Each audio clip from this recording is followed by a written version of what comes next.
Okay, so the date today is March 30th. My name is Sharon Brown, and I have my friend and former colleague Mario Fishery with me, who is going to share with us some thoughts and some tips and strategies on cybersecurity. Now that so many of us have gone into remote virtual learning, this is a critically important topic. So I've reached out to my friend Mario because this is one of his areas of passion and experience, and he is going to share with us some strategies for cybersecurity. So I like what you've got there, Mario, the guidelines, muting the microphone. That's a good guideline that we came across because I think this was put together by a tech team where you could just take a screenshot of this and you could use this for all your presentations. Right. The first part about it is like when you're connecting to Zoom or any online meeting, just mute your mic. A couple of softwares already have that inbuilt where you can mute everything. Right. Sit in a quite insecure place. Me, I think so. We just got a one place because my wife's also at home and she's also doing work from home, so it gets a little bit tough. And we got kids in one room, and it's a little bit chaotic in the house, but we kind of managed to find a space where we can work from. You can turn video on, but dress appropriately. That's very important. So just make sure that you're dressed appropriately. Try and avoid like being in your room. Try and be in an open space. So it makes it like a little bit more professional. And wear headphones so you can reduce feedback because sometimes the mic gets picked up. So this is a good screen where you could just grab a screen share and you could share with everybody. Okay, thank you. All right. Our plan for today was going to be about staying safe online. We're going to do a little bit about social media safety and guidelines guidelines for parents. I was going to touch a little bit on phishing and ransomware and denial of service, Google alerts, and cyber law. Do you like that little cartoon that they put out over there? Protesting against technology, the early days. Yeah, I like it. we can't do this anymore, can we? Yeah, no, we can't. But there was one post that kind of got my attention today, and that's something I would like to share with everybody. Is does everybody remember the printer, especially during virtual learning? Because that's something that is not being used for the last 2 weeks in our school. So yeah, goodbye to the printer looks like. Goodbye to the printers, yes. Yeah. The bane of my existence. Well, that's one less thing to install, but let's get started with the presentation right now. So if you see here, this is a DQ Institute 2018 graph around the world of almost 56% of kids of 8 to 12 years are being exposed to cyber risks today. Take a good look at this chart. Look at the particular regions. Look at the regions that affect you as well. And you'll know exactly is how these kids are being affected. Mostly by free games, free downloads, clicking on links. And our duty today is to educate these kids as well as educating parents, which is most important, is how to keep them safe and secure online. I'm going to show you another graph. This graph was by Titan File, and it actually shows you in the year of 2019, which is predictions right up to 2023, that almost 146 billion records are expected to be exposed. Now, you already know that Facebook also was exposed. There were a lot of lawsuits that are coming out. So whatever data is there online has to be secure, and you have to make sure that you put in controls to make sure that it's secure. Let's go through a little bit more about the data. 61% of data breach victims in 2017 were business with under 1,000 employees. Now, let me tell you something about where the schools come in. So you first have military, you have financial, then you have the corporate institutions, and then of course you have schools. But if you see, schools are kind of moving a little bit on top because there are less controls in place when it comes to the schools. That's where the tech department comes in, that's where people come in, because the corporates, the children's, and all information with regards sometimes to even the medical history, the records room of each and every is stored in a school. So that's where now hackers are actually trying to attack and trying to break into schools to get that information, which is readily and easily available. But that's where my job becomes much more interesting, is because I have to make sure that I protect my school and my community's data at all costs. So let's go through this once more, and then we'll see exactly if there's anything else that's alarming. 70% of organizations are considered cyber novices. Only 11% are considered cyber experts. That's where we have to build capacity. We have to build knowledge with our end users as well. I was planning on having a mentee, but unfortunately we don't have anybody online. But if you get a chance, you go to mentee.com, put in this code. And I was looking for input as to, have you been a victim of a cyber attack? And what do you do exactly? So yeah, if people are coming online, they can go and take this mentee, and then I'll get the data. Let me just present that here. So Sharon, if you want, you can log in, and you can go to mentee.com. Okay. And you can put in the code, that's 529706. I'll just type it in chat so you can put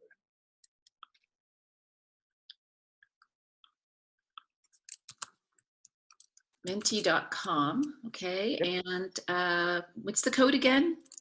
It's 52, it's on top here, 529706. Thank you. Okay. This question is not open for voting. Please wait for the presenter to open it. All right, just 1 second. I'm going to start that. Open voting. Yeah, go for it. Okay. I have not personally been a victim of a cyber attack, but my mother was. Okay. Targeting senior citizens by hacking their laptops and demanding a ransom. Yeah, that's one of the most, I think so, effective way to get people to respond is to sending senior citizens information or even phone calls, and asking them for personal information, and even asking for the credit card details. So that becomes so easy to hack into and to get information from senior citizens. So we as adults need to also train our parents to be very careful. Yes. There are some guidelines for that, which I would like to share as well. Is most of the banking information for my parents is on my phone number. So if anybody has to give a call, any codes that have to come through, they will come on my number, or they will come on other number, which I've got about multiple numbers that I kind of put the security on. So make sure that it's, if it's senior citizens, have another number registered for your mobile number. Even email addresses in banking or financial systems, it's also recommended that you use a separate email which is going to be used on a secure system, not on a system that has free gives. I'll talk more about that in my presentation. Okay, thank you. All right, so let's go down to the next question. So let's start with important tips for staying safe online. All right, I think so everybody's already heard this, but there's absolutely nothing out there that is for free. Even if it is for free, we all know that they are either testing, or they are collecting information, or there's some kind of data collection that is taking place on the back end, and you are being used as a tester.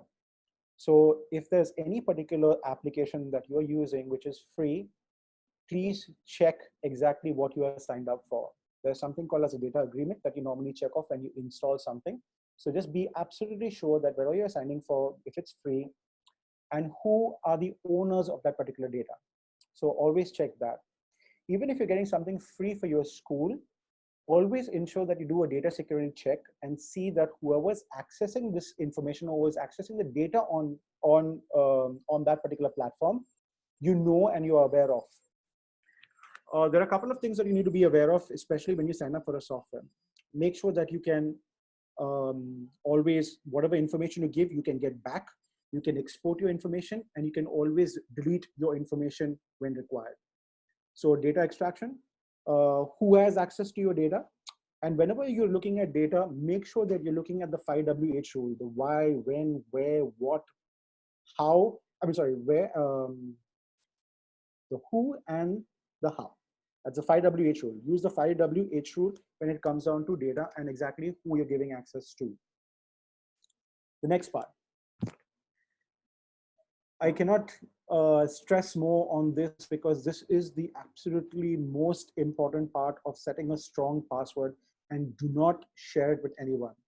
I've got a video, in fact, that we can share, which I will share with you a little bit later, Shan, because I'm not sure if we got too many people online, but I'll show you a video of how to share a strong password, and we'll put it as part of resources for this particular conversation. But it's recommended to have a password that is at least a minimum of 8 characters. It should be uppercase, lowercase, alphanumeric, and special characters included as part of that. You can come up with a string like Mary had a little lamb, throw in some numbers over there, throw in some spaces, and that should be secure enough to break. So, I mean, do not break, but just make sure that your password is absolutely secure. All right, the next one. Are you familiar with this tool, MFA? No, I'm not. I knew I was going to learn something today. So yeah, I'm so, very interested. So MFA is something called as multi-factor authentication, or it's you're familiar with two-factor authentication. It's like where you put in your password. So your password is one step, so one wall for getting in access into your particular data. And the second one is like you could have like maybe your mobile number, or if you're using Google, Google has something called as the Authenticator app. So a code, when you log in, a code goes to Google, goes to the Authenticator app, and then you put in that Authenticator app, the password into the system. So it's always two factors. So if somebody gets a hold of your password, they will still not be able to access your information because they need the key to get into that particular system. So all systems, that is Google, that's Facebook, that's Microsoft, O365, Twitter, Instagram, they all have two-factor authentication, including WhatsApp, which is a widely used communication platform. They all have two-factor authentication. All you need to do is go into your settings, go into your privacy, and enable two-factor authentication to make your system and to make access to your system even more secure. It also gives you information as to who has logged into your account, at what location that person has access to your account, if somebody does get access to your account as well. So today, what you're going to do is you're going to go into settings, you're going to go and check your account settings, and go into privacy and security, and then enable two-factor authentication. Okay, it's recommended try avoid using your mobile number as getting a code, because if your mobile number does change or you move from one place to another, you may not have access to your mobile number. So try and use the app, which is the which is the two-factor authentication app of Google. Even Office 365 has something similar, which is the Microsoft Authentication app for two-factor authentication. Okay, thank you. Yeah, that's good advice. Yeah. Which comes down to the next part, which is always check your privacy settings. Now, in your privacy settings, you have, like in social media, you have access to like give everybody public access. You have restricted only to your friends, restricted to only friends of friends. This is like something like what Facebook has as options. So check these appropriately and give access. So you want to like first restrict access, and then you want to open up based on what you see or what you want, who you want to share with, or who your audience is. Normally, people who want to market a particular organization has it for public. But if you want to like just keep things private to yourself, and you just want to share or you want to use it at a particular resource, then you keep it like as low as possible, maybe just friends who have access to it. Yeah, so just make sure that your privacy settings are always checked, and you are restricting access and keeping access to a minimum, especially when it comes down to a public domain. There are a lot of security issues when it comes down to privacy settings, because people post information, and it's normally it comes back to IT saying that someone has taken my photo and created my profile. So you will also see that happening very often in the public domain, where pictures are easily available online, where people can easily take a snapshot of that particular photo, create a profile with your name, with your location, with your friends, and then your friends are going to join that particular profile and build on a particular profile. So be very careful as to what information you're making public, as well as whatever information you're making online. A good check over here for your privacy is to search your name on Google. So go into Google, type in your full name, and see the photos and see everything that's coming up with your name. you will be able to see exactly what are the privacy settings and where your information is being stored. So that's something that you guys can try out. Go to Google, search your name, search your photos. You can click on photos in Google. It'll show you exactly where your photo is popping up. With me so far, Sharon? Am I going too fast or we're good so far? No, I'm with you. I'm with you. Right. I'm just thinking, for someone like myself, I've been very active in social media in the last 15 years, and I know there are photos of me online, and there probably isn't any way for me to remove them. Correct? What you can do, Sharon, is you can always go back to the source. You can click on the source and go back to the source and have them. And if you feel that you don't want it to be posted out there, you can always ask them to take it out from there. Okay. So that is you as a right. You have a right because it's your data. But if you have explicitly given them permission to use that photo, then they can keep it. But you can always take back that access. You can always say that, okay, it's been used for this time. Now I would like my right back to that particular photo. Okay. Okay. All right. Thank you. So similarly, for parents as well, for kids, if you're searching for your kids, search for yourself, search for your kids, search for your friends, and you can always give information to others that your photo showing up on this particular website have you given permission for this particular website to use your photos? So that's something that you need to do today. So have a look at that. So two-factor authentication is set a strong password, two-factor authentication, and check your privacy settings. All right, so your devices come with something called as system updates. That's coming right up from your Windows machine, from your Mac OS, to your iOS, your mobile devices. They all come with updates. It's important for you to update your device on a regular basis. Whenever updates are coming in, it's normally due to security updates or some application updates, which makes your system maybe a bit faster or has some more features when it comes down to apps being installed. So look out for these updates. Make sure your machine is up to date with the latest security patches and updates. Read through the recommendations for the updates before you put it onto your machine. Because if you have old applications onto your machine, they may stop working with the updates that you put in. So if you have, if it's a corporate machine or if it's a machine that is used for the school, take the advice of your IT department before you go and update or upgrade anything onto your device, because any old app which as part of that upgrade could stop working. So just for your own safety, do that. Most of the devices come with something called as endpoint protection. Endpoint protection is nothing but your antivirus, your anti-malware, your spam, anti-spam, and it takes care of ransomware, it takes care of all possible threats which come down to your computer. So the old antivirus is now changed. It has now become endpoint protection. Companies that do this are like Symantec, Norton, you have got McAfee, you have got Kaspersky, you have got Fortinet. So there are a lot of companies that provide endpoint protection. Windows comes with its own endpoint protection, and Mac doesn't have any antivirus.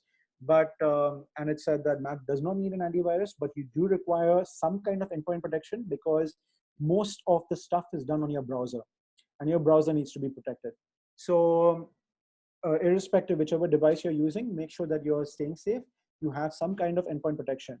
Now, here's one disclaimer which nobody's going to tell you about. Okay, there's absolutely no software or application that can protect your device at 100%.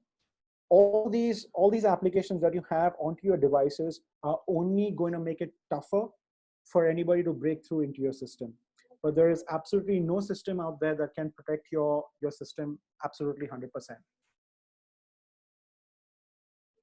That's the reason you have a lot of updates and upgrades that come to a particular platform, because there has been either a vulnerability that has been released as part of that particular software. All right, now let's get back to wireless.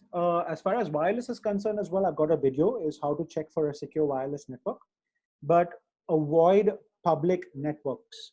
It is very easy to mimic a public network, as well as there is something called as DNS. You can look it up. It's called domain name services, where every website on the internet has something called as an IP address, and a name is assigned to that particular IP address. That is the use of DNS. Now, if I host a DNS in a particular network, I can put like a bank name over there, and all your information can come to me. So that's why it is very important for you to be very careful when you open or when you go to any public networks, because there could be somebody that's kind of pulling in information from whatever you're accessing out over there. So be careful when you're using public networks. We just spoke about this, Sharon, but it's like about monitor your profiles and online presence using Google Alerts. I'm going to show that to you a little bit later. I'll just give you a little bit of demo about it. But how to monitor and how to get to know if somebody posts something about you. This is a very useful tool, Google Alerts. I'll show that to you a little bit later. Yeah, it is good.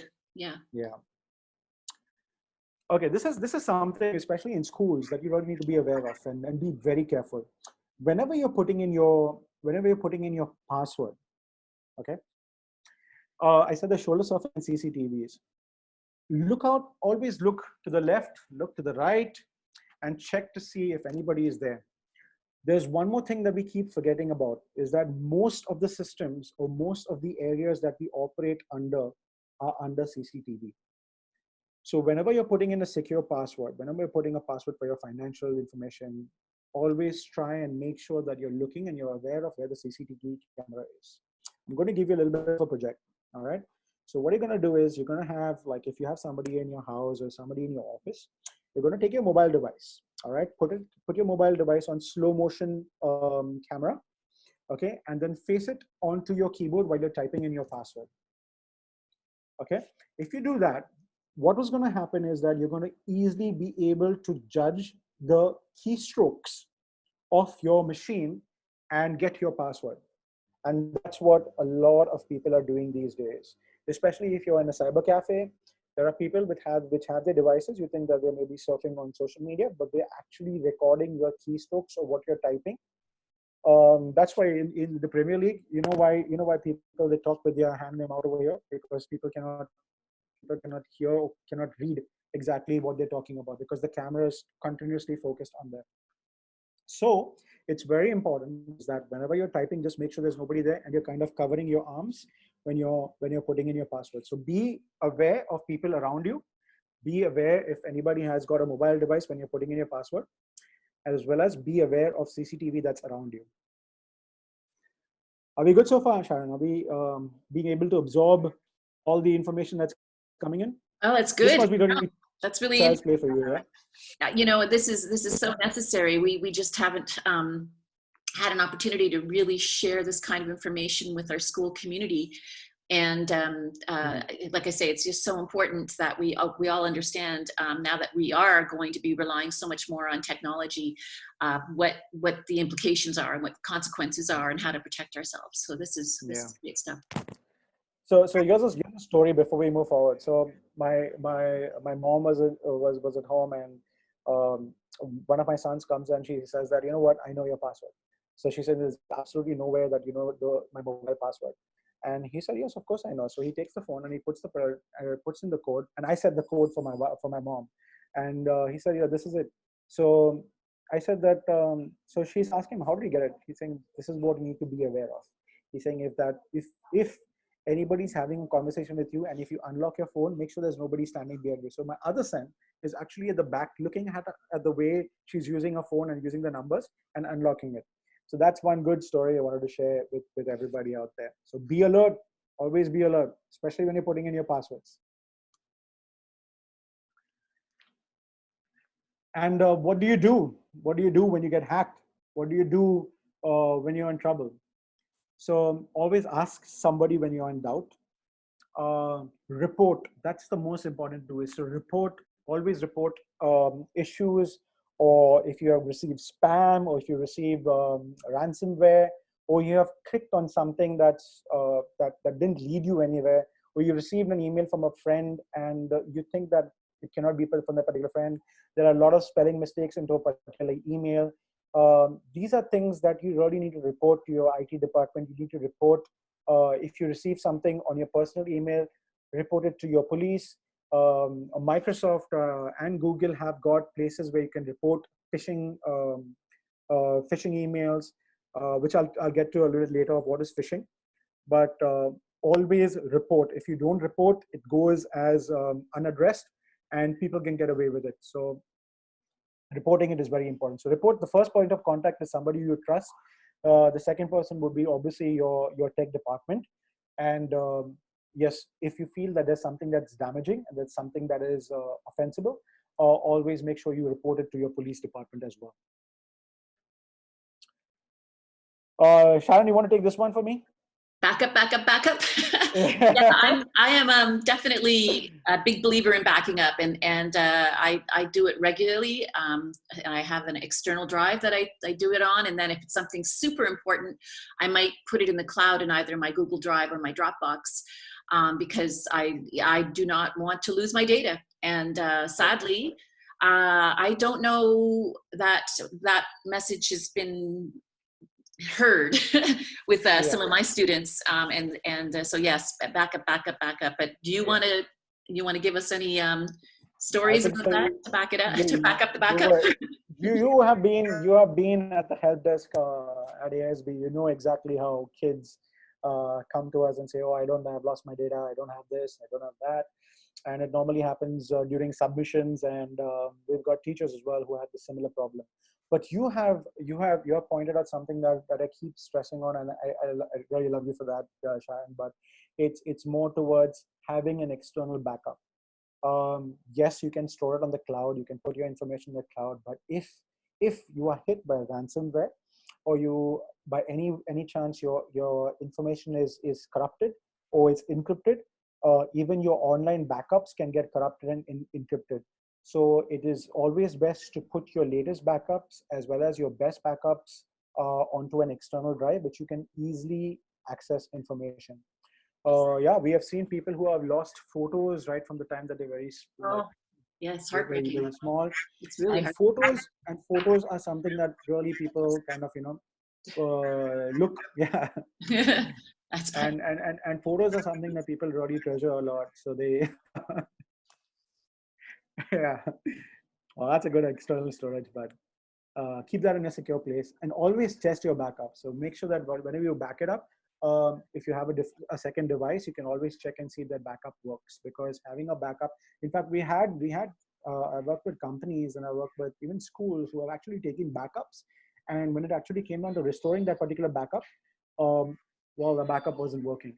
Maybe because somebody just took an incremental backup, or somebody just took a backup of just the structure, didn't take the data as part of backup. So it's always important that whenever you're taking a backup, make sure that you're able to restore it onto another machine. That gives you a true test of your particular backup system. For schools, for organizations, that's very important. Yes. Thank you. All right. How much time do we have, Sharon? I think we have half an hour. We've got 30 minutes. Maybe even 45 if we need to, but okay.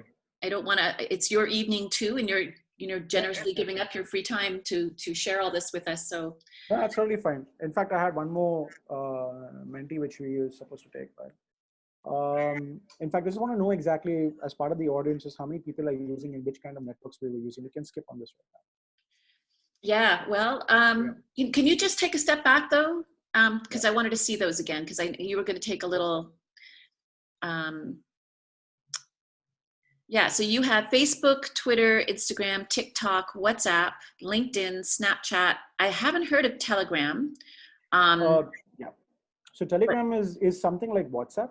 The addition of Telegram is more towards just speaking, like it has more users. So WhatsApp groups only has 250 groups, while 250 users, while Telegram can have a lot more users connected to it. So Telegram is something similar to WhatsApp, and is getting a little bit, gaining a bit important, I would say, or it's getting quite a number of users hooked onto that as well. Okay, so, I will keep my eyes open for it. Yeah, yeah, I imagine, I mean, some of these are that you're sharing have not good press sometimes. So, TikTok's got a lot of question marks, I know, and security concerns. I think Snapchat maybe as well. But are you taking us through that, the dangers with these ones? And yeah. In fact, there's a good resource on Common Sense Media which gives you guidelines for how to use these particular applications, which I will show that to you. Okay. But these are like all systems that are being built for social media were all built with good intention. So there is always good in people, and they want to kind of share. The only thing what lacks behind is the security features as part of that, where you have security experts trying to kind of protect people's data and trying to protect. But for all systems that are built out there are built with really good intention. But somehow the other people use it for bad things. So Yeah. I mean, that's the power of the internet as well. You can use it for good, and you can do it. You can really use it to create some kind of damage. Well, yeah, and that's it. I mean, that's what I've said all along about technologies and the internet, is that it's neither good nor evil in itself. It's what we choose to do with it, right? Yeah. Yeah, So yeah, yeah. So look at it today, especially when we have this particular pandemic. Look at the way technology is being used. Kind of like China is using it in a way where they can actually track to which people have connected with which particular people, and they're able to get that information and isolate people.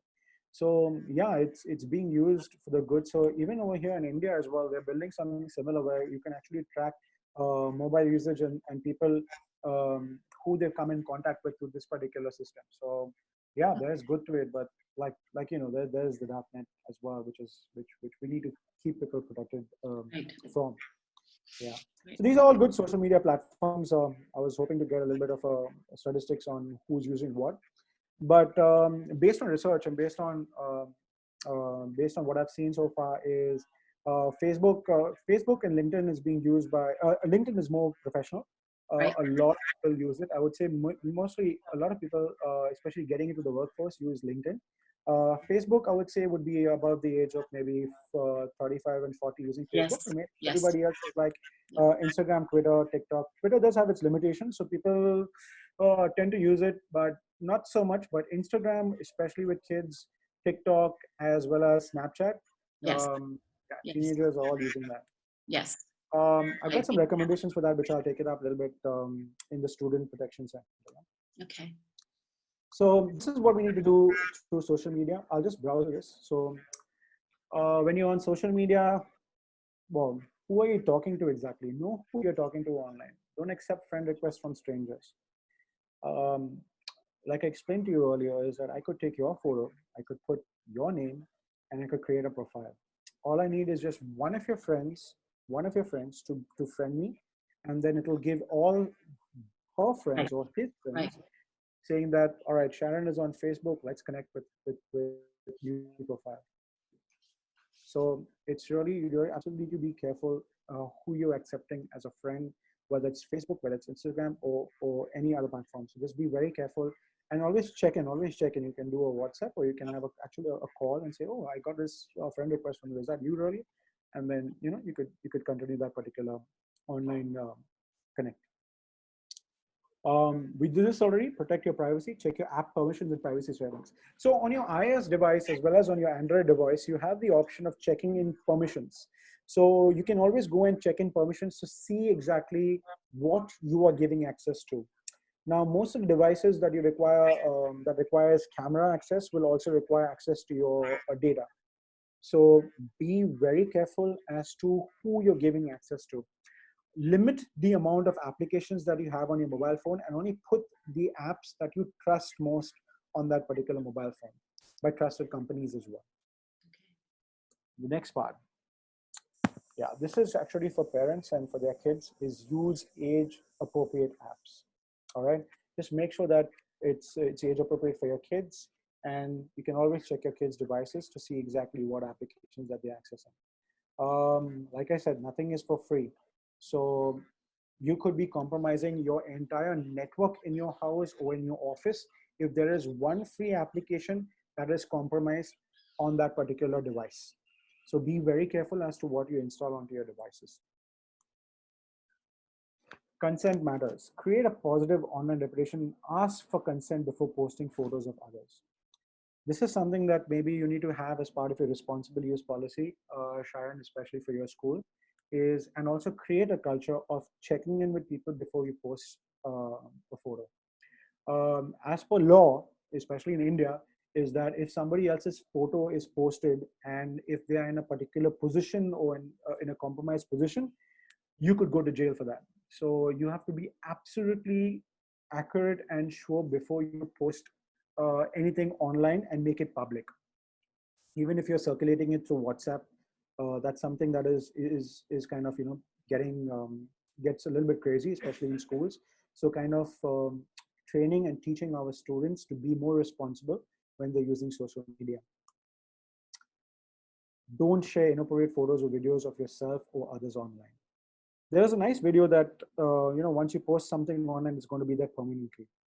That goes for even Snapchat. Even though it says it's for 24 hours, it is stored somewhere.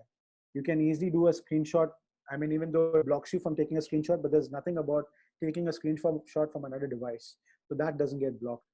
And everything, there's the concept of the cloud. It's a good marketing concept being created by marketing people about the cloud. But the cloud is nothing but a desktop. It's a laptop. It's a server that is hosted somewhere where this information is all coming from the internet and going into a particular device and storing onto a particular hard drive.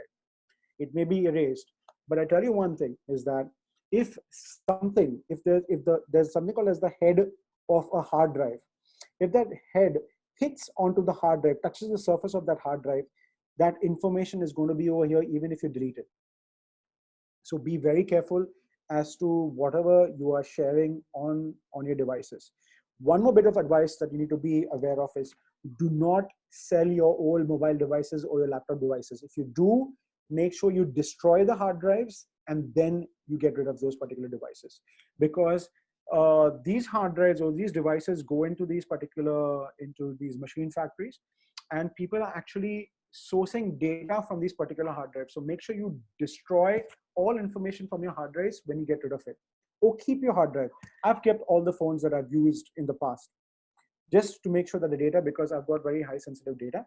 So I just make sure that all the information or wherever I've stored it is all kept with me in a secure location.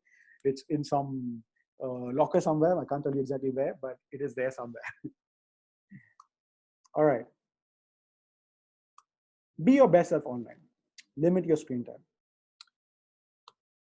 And block and report online bullies and inappropriate content. Like I said, if something is wrong, if you feel that there is a problem, the first thing you do is report it to somebody that you trust, report it to, like in your school, report it to your teacher, or report it to somebody in your organization. That's very important to report.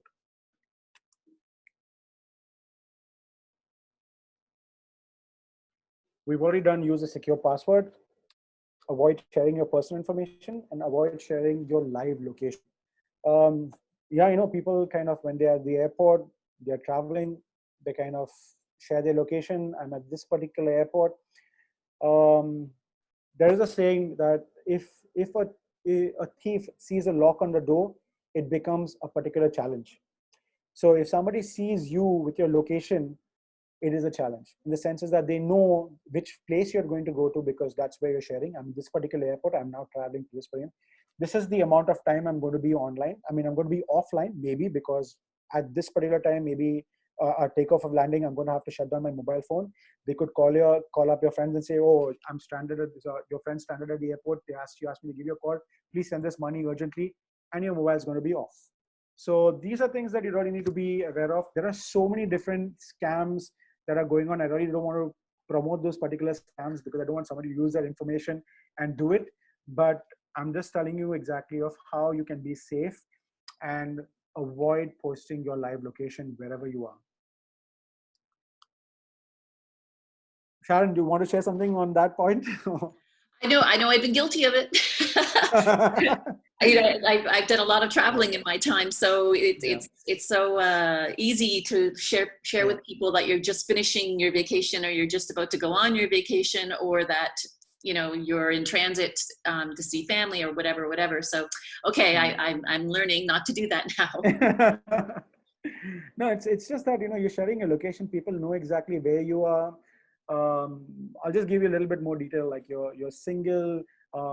Your house is empty right now. There's nobody there. You can turn off the power, go rob your house. That's how these people are operating right now online, and that's so easy to get information online.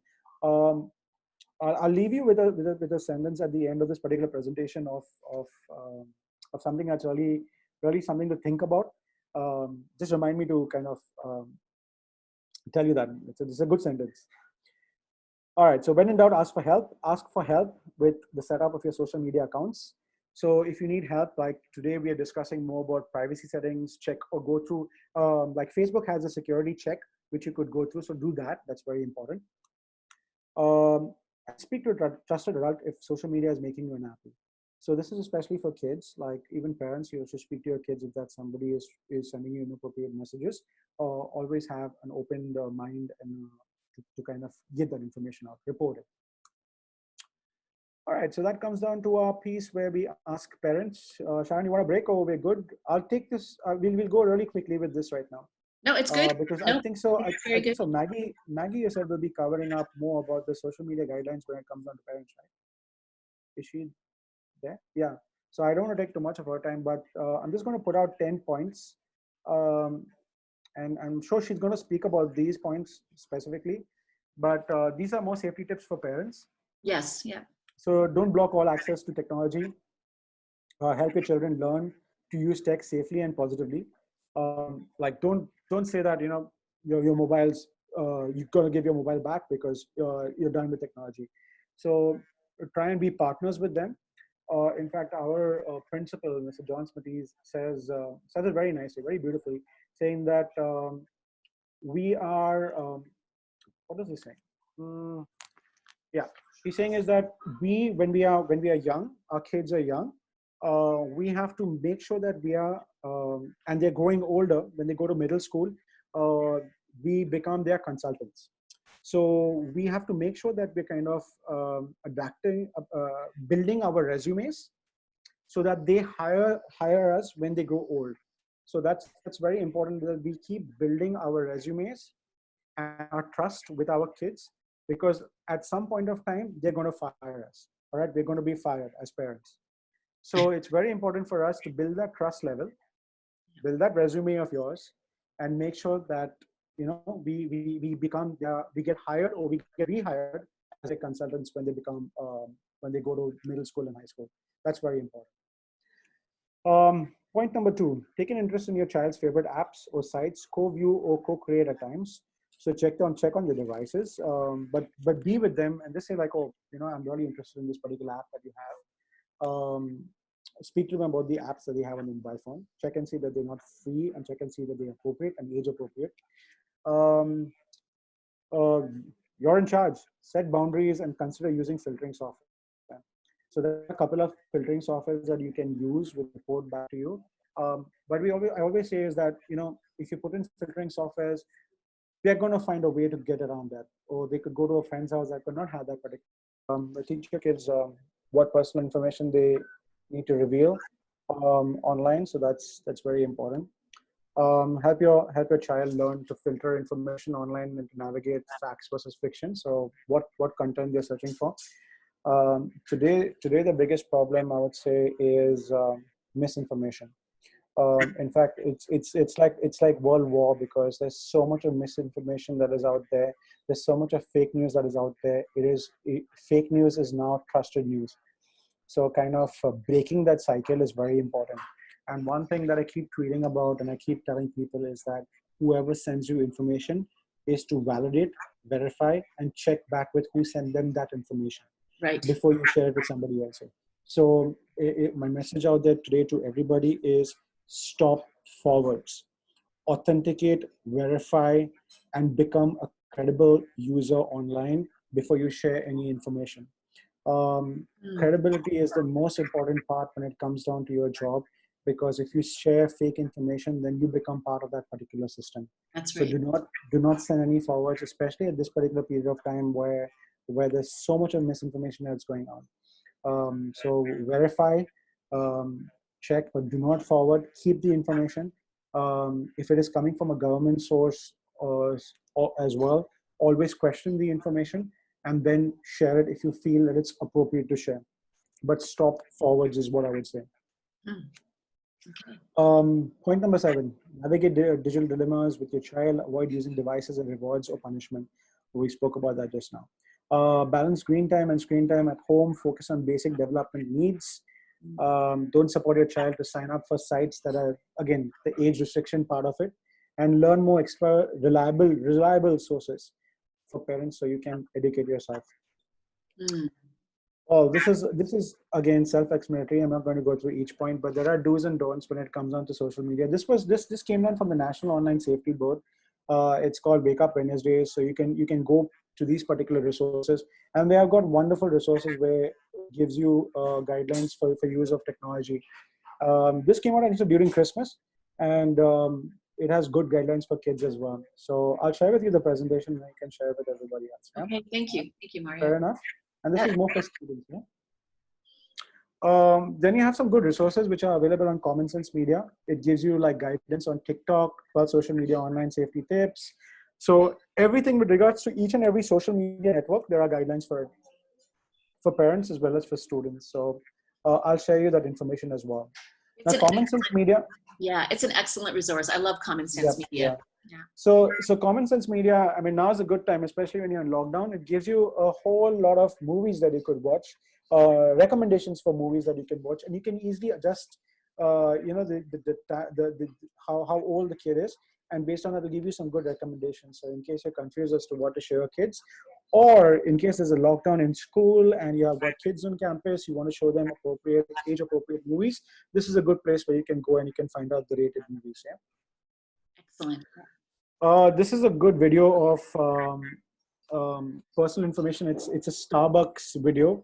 I'll just skip through it right now, but it's Starbucks video of people writing information about their names, and they get their banking information. It's a crazy video, but you should see that. I'll share it. I'm looking forward to it. Okay. Yeah, you should watch that video. It's a very nice video. Then you've got like, so once you watch that video, then you can go back to this, and just a recollection of what we spoke about is, in general, you should avoid posting the following. That's negative comments, questionable, compromising, offensive jokes, photos, or materials, over bragging, highly emotional content. Remember, once you post something online, it's there forever. Like I said, it could be Snapchat, but it's stored somewhere on some device, and it's there on a permanent basis. So be very careful before you put anything onto that particular hard drive of your mobile device or of your machine. And there is absolutely no such thing as true anonymity. So you could use all the possible browsers which has privacy built into it, but there is a signature in each and every device. There is a signature in each and every application that you use that is unique to that particular device and is unique to that particular application. So there is always a way to kind of track and find out exactly from where you have posted information from. And it's very tough to avoid anonymity even if you use VPN. So you will leave some kind of a breadcrumb. So be very careful, and be safe, be secure, yeah, and stay safe online. If you don't want someone to be able to see something, don't post it at all. That's the best advice we can give everybody. Yeah. We sorry.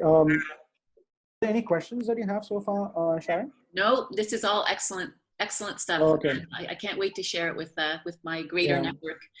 Yeah. So I've got ransomware, I've got phishing. I'll send you the video for that just in the interest of time. But just a little bit of ransomware is more where you kind of click on a particular link that comes through an email, and it encrypts your device, and you have to pay money to kind of to decrypt that particular information. The recommendation is always that do not pay. Restore your information from a backup, an external storage backup, so you can always get back to what it was before, but do not pay any ransomware, irrespective of how much it costs. And if you're a victim of a ransom attack, always report it to the police as well. Reporting is very important. Phishing is another way of where people are coming again through emails or through phones, where they get sensitive information from you. So I'll share with you 2 videos which you can share with people on phishing as well as on ransomware. Well, I had a quiz where you could kind of go through the quiz and you could see, or you could identify. You want to give it a shot, Sharon? You want to try on a quiz? Okay.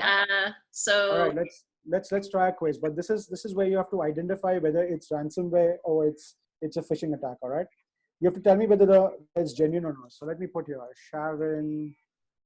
And we'll put your Sharon at awesome.com. Okay. Okay. All right, let's try this quiz. It's going to be fun. All right, so here you go. So let's start with the Google Doc email. Be sure to check out the URLs by hovering or using long press. So it's saying that this is like, let's say for example, it's come, Luke Johnson has sent you an email. Luke Johnson has shared a link on this. We have to find out whether it's phishing or it's legit. What do you think, Sharon? What am I? You want me to say what if it's phishing or not? Yeah, if it's phishing or legit. All right, I'm going to give you hints. I'm going to give you hints. All right. Okay. I'm going to give you hints. I'm going to give you hints. Okay, give me a hint. All right, I'm pointing at a hint right now. You see something popping up at the bottom of the screen? Hey there, here's a document. Oh, Jigsaw Google. Oh, it shows at the bottom over there. Oh, wait, so you've got it pointed to HTTP. It's a Google Drive by Luke.Johnson. Yeah. But it's not matching his email address up above, right? It's not matching his email. Yeah, Luke.Johnson. Yep, you're right about that. That's one part of it. The second part is what? There's one more part in that URL. Drive, it is drive.google.com, not drive hyphen Google. Oh, right. All right, so we're gonna match this as phishing. This is a phishing email. Yeah. So show me. All right, it's gonna show. Yeah, mouse over. So if you put your mouse over that, it's going to give you exactly that the drive google.com is not the right one. You want to try one more? We'll give this one a try. Let's try another one. All right, let's try another one. Fax message no reply. efax.com. I don't know that I would ever open anything from efax.com. Like Yep. Well, that's one good reason. But again, if you hover over the link over here, it's coming from efax.hosting.com.mail.ru. Oh, right. So look at that whole long. I see. I'm sorry. I'm looking down at the bottom there. Yeah, now and I see it. Okay, right. No, I wouldn't trust that one. Phishing, yeah. So you would be looking for something like coming from efax.com, but it's like it's coming from a wrong extension. So if you look at this domain name efax.hosting.com.mail.ru.82.co, the domain name is always the last bit where it has the .co. If you put a dot in between, those are your domains before that. So always know that your domain name is always at the end. So we're going to mark this as phishing. So I'm going to send you this quiz. You can always take this quiz, but you get exactly how you can. Thank you. That's great. So it's very tough, especially when you're looking at your mobile phone, because in your mobile phone you will only see the name. So you'll only see fax message, no reply. Right. It masks the email address. So on your mobile phone, especially, you need to be very careful whenever you're opening up emails. That's something that you need to get across to your parent community as well as to your staff and to your students. Is on your mobile phone, be extra careful when you open up emails because it doesn't show you the email address. Right. Well, you did well, Sharon, so far. That's good. Yeah. Let me close that here. You had me a little worried. It's like, oh boy, I better not. Yeah. Okay, I'm wrong. Okay. All right. So Google Alerts. So this is So let's open up Google Alerts, and we spoke about is how do you get to know if somebody's posting something about you? Well, you go to Google Alerts and you type in like create an alert for, let's take for my son, let's say Nikhil. So it actually shows you stuff, or you can click on here an option called as create alert. So anytime, and then you can click on edit again. It'll ask you how often do you want to send that alert to you. So you'll receive it in your email. You can say once a day, you can say once a week, if it's in English or any particular language, in which region it was posted. So if somebody posts something with regards to that particular name on the internet, wherever, Google has something called as a crawler, which goes onto all the websites and pulls information and stores it into its particular database and makes it searchable. So wherever there's a web crawler on any particular social media or any particular website, it will pull that information and it will send information to you that saying that yes, this is being posted over here, and you can always go back to the person. I don't want this on this particular website. Please take it down. So Google Alerts is where you can put in your name, your family name, your businesses, your kids' names, just to be informed if somebody posts something about yourself. So put in your full name because there could be multiple people with that particular same name. Put in your full name, put in your, if you want to know something that's happening in your particular area, put in your area. If you want to know something that's happening in your city, put in your city name. So anything that your city is being posted, you'll get information about that.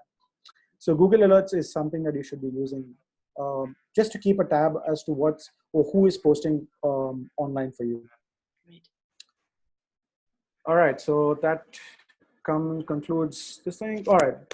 The last part about it is, yeah, these are the laws that are there in India, which I speak to our parent community, our staff, our faculty. I also speak regularly. We speak with our business office because they are victims of a lot of spam email, which kind of comes through the filtering system.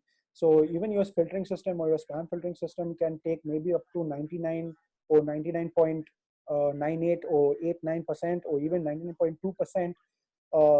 So that 0.8% of emails come through your spam filter. So that's why you need to be absolutely careful. And there are laws for every country has their laws, and there are offenses for every particular law. So just keeping them informed of the most important law. And in India, we have a law called as the most important one is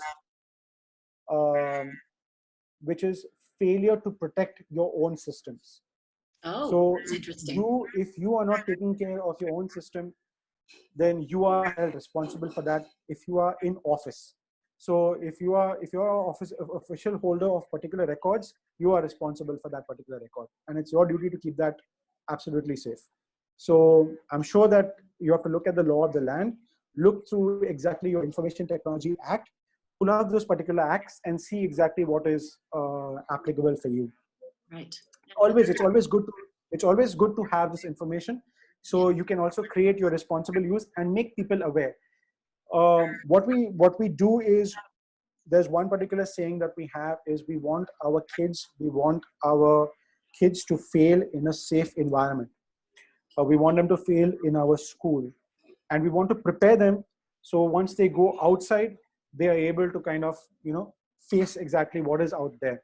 So if they have to fail, let them fail internally, but prepare them, show them exactly what all access is available to them and what they are not supposed to do, coach them on that, teach them that, educate them on that, and they will do well when they go outside. Agreed. Yeah. Well, that comes to the end of this. I said there was one particular sentence I wanted to tell you about, Sharon, which is very important. Today, the information that people share online, that people share easily, was at one point under severe torture shared. Does that make sense to you? No. Try me on that one again. All right, I'm going to Log, preventing login since 1980. That's hilarious, by the way. I yes, love that. that's my caption. But the saying goes like this: is that people share information today Yes. that was retrieved under severe torture back in the days. Oh, I hear you. Okay. Yeah. I understand. So yeah, I mean, today for me to get information about anybody, it is so easy just to go into Google, just do a search and know exactly where that person is, what their phone number is, where they're going to be, where their kids are going to be, where their friends are going to be, where they're going to be hanging out. So it's very important for us to secure ourselves, to keep ourselves online. And with that, I just want to say thank you so much. Thank you for Oh, this. thank you. Meeting. Thank you. Namaste. Thank Yeah, you. thank you. Namaste. Namaste. And yeah, I miss my ASB family, and thank you for this time today, and be well and go well. Keep well. Yep, yep. You're most welcome, Sharon. Take care. Thank you so much. Yeah. Thank you. Have a nice day.